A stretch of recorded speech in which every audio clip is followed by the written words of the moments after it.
Our story today is called The Last Leaf. It was written by O. Henry. Here is Barbara Klein with the story.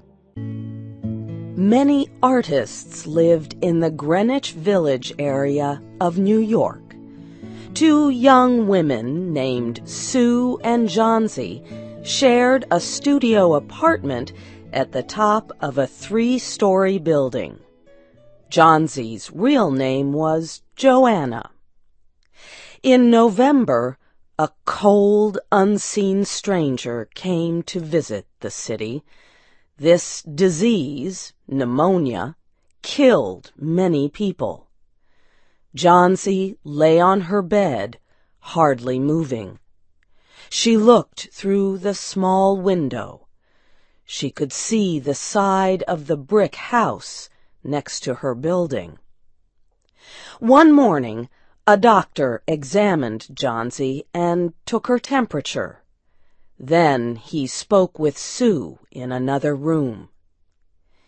"She has one chance in, let us say, 10, he said. "And that chance is for her to want to live. Your friend has made up her mind that she is not going to get well. Has she anything on her mind?" She wanted to paint the Bay of Naples in Italy some day," said Sue. "Paint?" said the doctor. "Bosh! Has she anything on her mind worth thinking twice? A man, for example?" "A man?" said Sue. "Is a man worth— But no, doctor, there is nothing of the kind."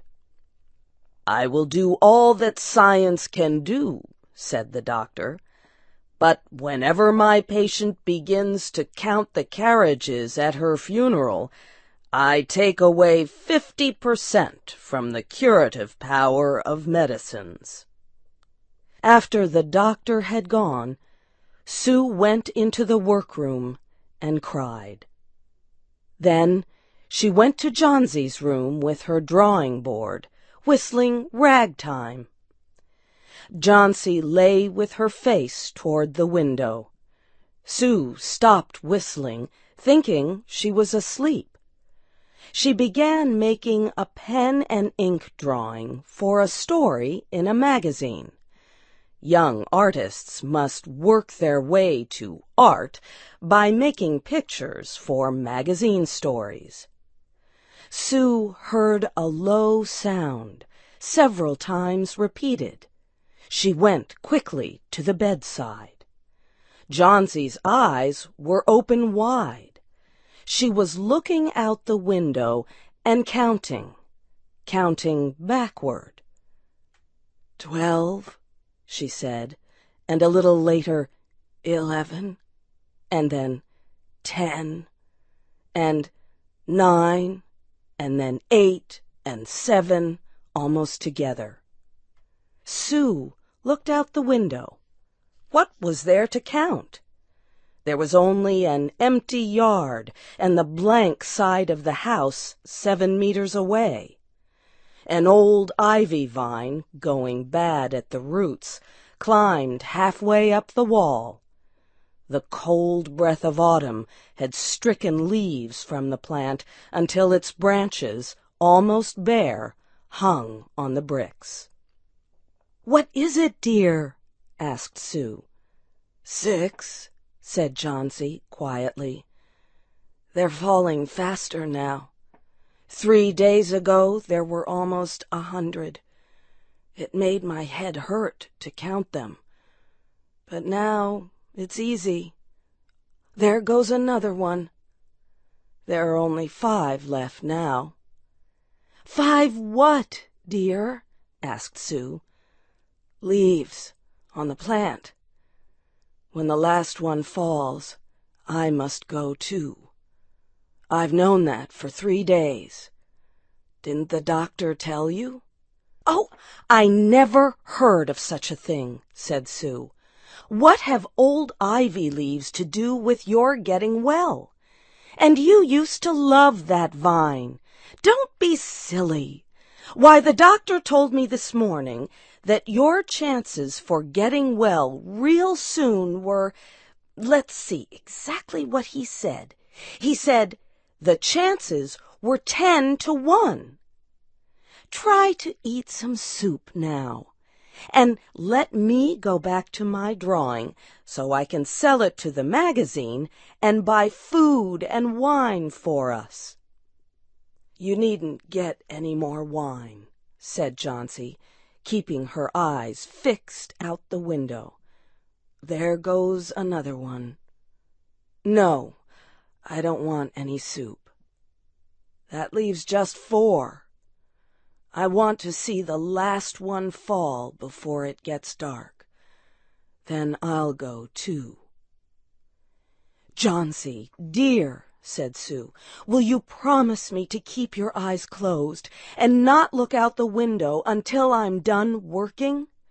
I must hand those drawings in by tomorrow." "Tell me as soon as you have finished," said Johnsy, closing her eyes and lying white and still as a fallen statue. "I want to see the last one fall. I'm tired of waiting. I'm tired of thinking. I want to turn loose my hold on everything and go sailing down, down, just like one of those poor, tired leaves." "Try to sleep," said Sue. "I must call Mr. Behrman up to be my model for my drawing of an old miner. Don't try to move until I come back." Old Behrman was a painter who lived on the ground floor of the apartment building. Behrman was a failure in art. For years he had always been planning to paint a work of art, but had never yet begun it. He earned a little money by serving as a model to artists who could not pay for a professional model. He was a fierce little old man who protected the 2 young women in the studio apartment above him. Sue found Behrman in his room.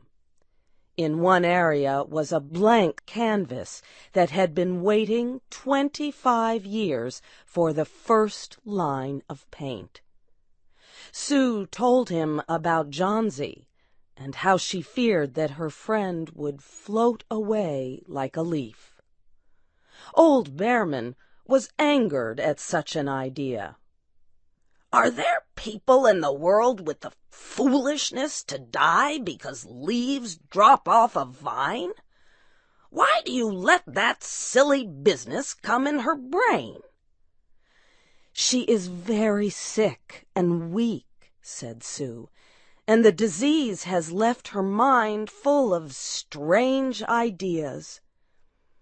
"This is not any place in which one so good as Miss Johnsy shall lie sick," yelled Behrman. "Some day I will paint a masterpiece, and we shall all go away." Johnsy was sleeping when they went upstairs. Sue pulled the shade down to cover the window. She and Behrman went into the other room. They looked out a window fearfully at the ivy vine. Then they looked at each other without speaking. A cold rain was falling, mixed with snow. Behrman sat and posed as the miner. The next morning, Sue awoke after an hour's sleep. She found Johnsy with wide-open eyes staring at the covered window. "Pull up the shade. I want to see," she ordered quietly. Sue obeyed. After the beating rain and fierce wind that blew through the night, there yet stood against the wall one ivy leaf. It was the last one on the vine. It was still dark green at the center, but its edges were colored with the yellow. It hung bravely from the branch about 7 meters above the ground. "It is the last one," said Jauncey. "I thought it would surely fall during the night. I heard the wind. It will fall today, and I shall die at the same time." "Dear, dear," said Sue, leaning her worn face toward the bed, "think of me if you won't think of yourself. What would I do?" But Jauncey did not answer.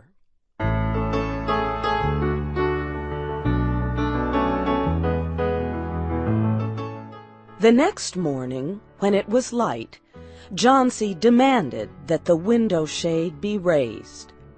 The ivy leaf was still there.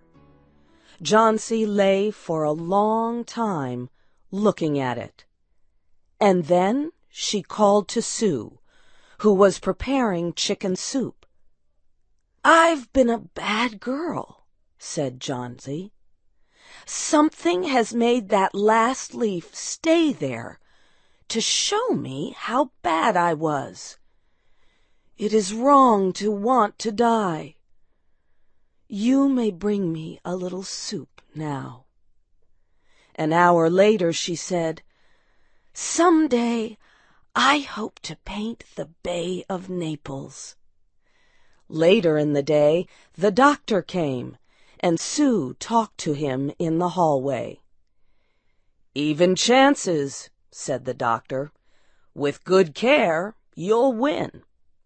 And now I must see another case I have in your building. Behrman, his name is. Some kind of an artist, I believe. Pneumonia, too. He is an old, weak man, and his case is severe. There's no hope for him, but he goes to the hospital today to ease his pain." The next day the doctor said to Sue, "She's out of danger. You won. Nutrition and care now. That's all." Later that day, Sue came to the bed where Jauncey lay and put one arm around her. "I have something to tell you, White Mouse," she said. "Mr. Behrman died of pneumonia today in the hospital. He was sick only 2 days. They found him the morning of the first day in his room downstairs, helpless with pain. His shoes and clothing were completely wet and icy cold. They could not imagine where he had been on such a terrible night. And then they found a lantern, still lighted, and they found a ladder that had been moved from its place, and art supplies and a painting board with green and yellow colors mixed on it. And look out the window, dear, at the last ivy leaf on the wall. Didn't you wonder why it never moved when the wind blew? Oh, darling, it is Behrman's masterpiece. He painted it there the night that the last leaf fell." You have heard the story The Last Leaf by O. Henry. Your storyteller was Barbara Klein. This story was adapted by Shelley Gullist and produced by Luan Davis. I'm Faith Lapidus.